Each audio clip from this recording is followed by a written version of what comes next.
భారత సంతతికి చెందిన అమెరికన్ వ్యోమగామి సునీత విలియమ్స్ 9 నెలల 14 రోజుల పాటు అంతరిక్షంలో చిక్కుకుపోయారు. సుదీర్ఘ కాలం తర్వాత ఆమె భూమి మీదకి చేరుకోవడంతో ప్రపంచమంతా ఆమెను అభినందిస్తోంది.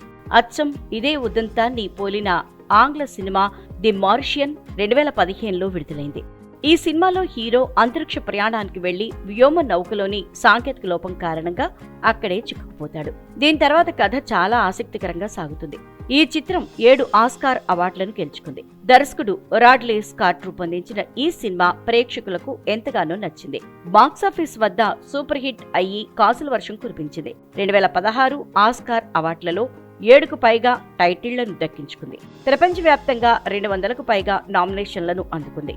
40కి పైగా అవార్డులను కూడా గెలుచుకుంది. ఈ సినిమా కథను డ్రూ గార్ఫీల్డ్, యాండీ వీర్ రూపొందించారు. మాట్ డేమన్, జెసికా చస్టైన్, క్రిస్టిన్ వింగ్ ప్రధాన పాత్రలలో కనిపించారు. ది మార్షియన్ సినిమా కథ సునీత విలియమ్స్ అంతరిక్ష యాత్రను పోలి ఉంటుంది. ఈ సినిమా కథలో మార్క్ వాట్నీ అనే వ్యోమగామి తన సిబ్బందితో కలిసి అంతరిక్ష మార్స్ మిషన్ కు వెళ్తాడు. అయితే మార్గమధ్యలో అనుకోని పరిస్థితుల్లో సిబ్బంది నుంచి వేరైపోతాడు. తర్వాత మార్క్ వాట్నీ ఒక గ్రహంపైకి అడుగు పెడతాడు. మార్క్ వాట్నీ చనిపోయాడని నాసా భావిస్తుంది. అయితే ఆ గ్రహం మీద ఉన్న మార్క్ వాట్నీ తన మనుగడ కోసం అన్ని రకాలుగా ప్రయత్నిస్తాడు. ఇలా కొంతకాలం గడిచాక మార్క్ భూమిపైకి దిగడంతో విజయం సాధిస్తాడు.